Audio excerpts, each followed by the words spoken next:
Ladies and gentlemen, Mr. Cropper here. Let's talk about the economic meltdown and the banks loaning money out to people they shouldn't have lent it out to. PM McCarthy says that laissez-faire capitalism is in real trouble and deregulation is what's caused all of this. Well, let's set this straight. I guess that they're not saying anything of substance on TV. Most of the magazines that I read about it aren't saying anything good. Forbes had the right story. They said this is trouble. They're going to choke the free economy off. They said the problem here is regulation. So I'm glad that Forbes at least had that much going. But you know, I can only imagine Time magazine. Look here. The government keeps interest rates low because they think that if we borrow money and spend it, that makes the economy grow, right? If I borrow money and spend it on a truck or something, you don't borrow money to put it in the bank, do you? So if you borrow money, it gets spent. Now the government likes that because when you spend money, that means that somebody has to take your money and give you something in return, which means that's the economy. Now they're so short-sighted and so stupid that they do not even accept the #1 rule of economics, that economy is healthiest which saves. The savings rate is highest in an economy that is healthy. It's obvious if you look at it this way. You have to make things before you consume them. So if you make a religion out of just consuming things and don't care about making them anymore, you're going to dig yourself into a hole. Well, put that in your pocket. They like low interest rates because it gets us to borrow money and spend it. I don't know what the roots of Freddie Mae and Fannie Mac, Freddie and Fannie, I don't know what their roots are. I don't know where they go back to. They are government institutions, I believe, from the 1950s, but probably have precedent in the 30s, and maybe even before that. They are specifically to loan money to people for houses, right?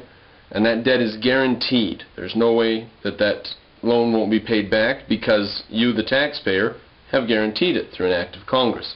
Now there was a program clear back in the 19-teens and 20s that was set up just to loan money to people on farms, to small farms. Just to loan money to small farms.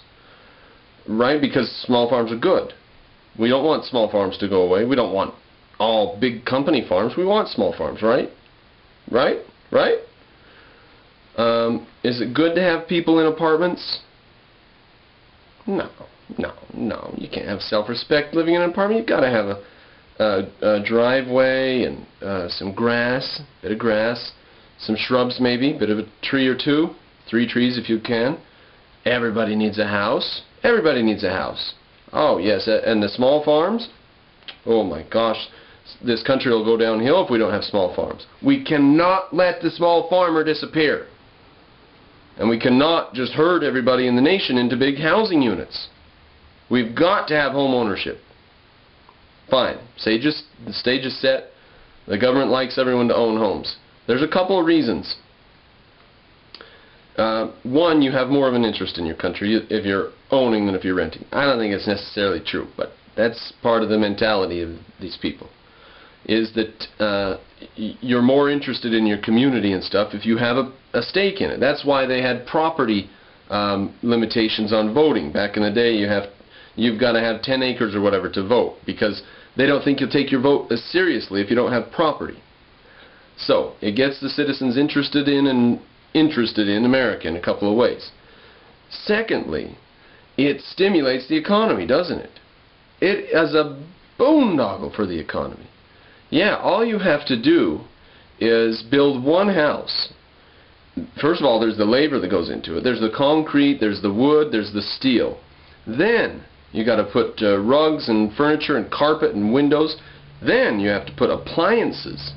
Washer, dryer, refrigerator, microwave, maybe some egg beaters, stove, if you please.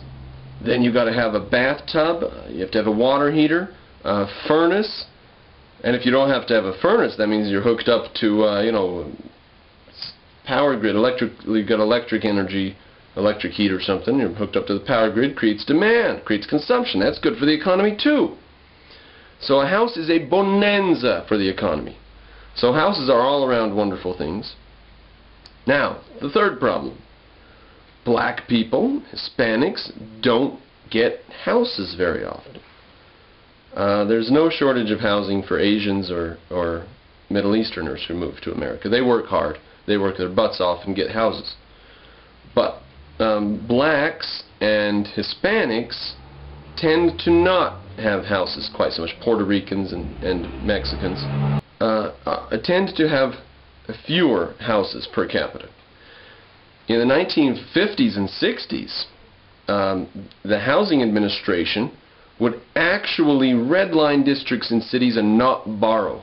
They would actually have maps, and they would actually draw black or red lines. They call it redlining for this reason. Red lines around neighborhoods. And if you're from that neighborhood, you cannot get a loan. Now, credit systems are a little bit more advanced today. We don't have to necessarily redline like that. You can just look at someone's credit. But back then they had this problem called redlining. So, Bill Clinton, God bless his soul, Bill Clinton helping us out, trying to get the black man into a house too, get the Hispanic guy into a house. They deserve a house, right? They're good people. Everybody deserves a house, for God's sake. You can't even hold your shoulders straight unless you have a house. So, they made it illegal to redline, because that's bias. That's prejudice. You're just being biased against them. That's just prejudice. That's racism. God forbid we be racist. Now wait a minute. How is that racism?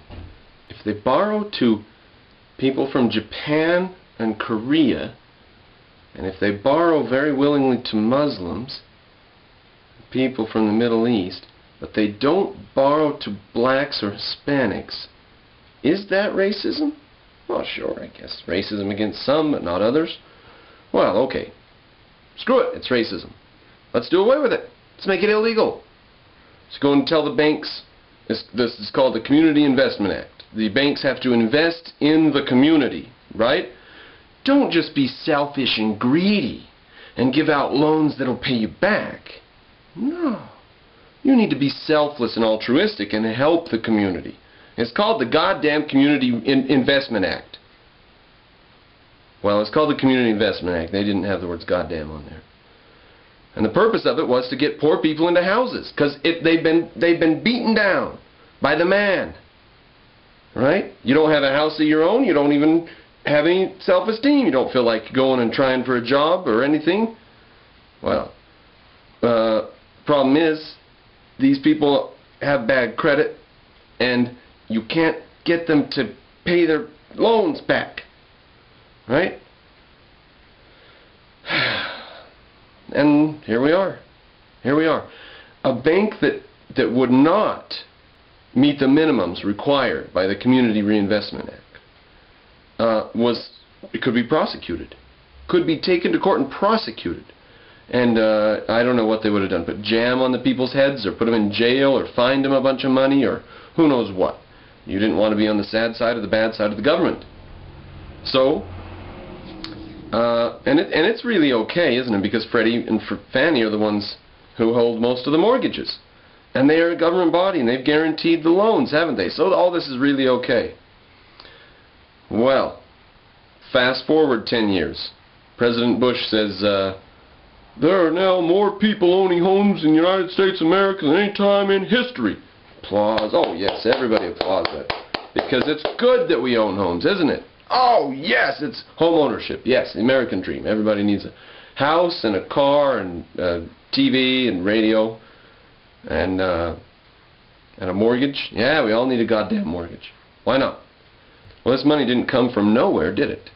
It actually had a source. It certainly wasn't America. We're producing, but we're consuming it as we produce it. China, however, saves a quarter to a third of their income. And that is where we've been importing our houses from effectively. Because there's no free lunch. It has to come from somewhere. We've imported a lot of things from China. Now, wouldn't that just make more sense than saying that the bankers are... I mean, who can tell me why the banks would voluntarily lend money to people who won't pay it back? It doesn't make sense. Why would they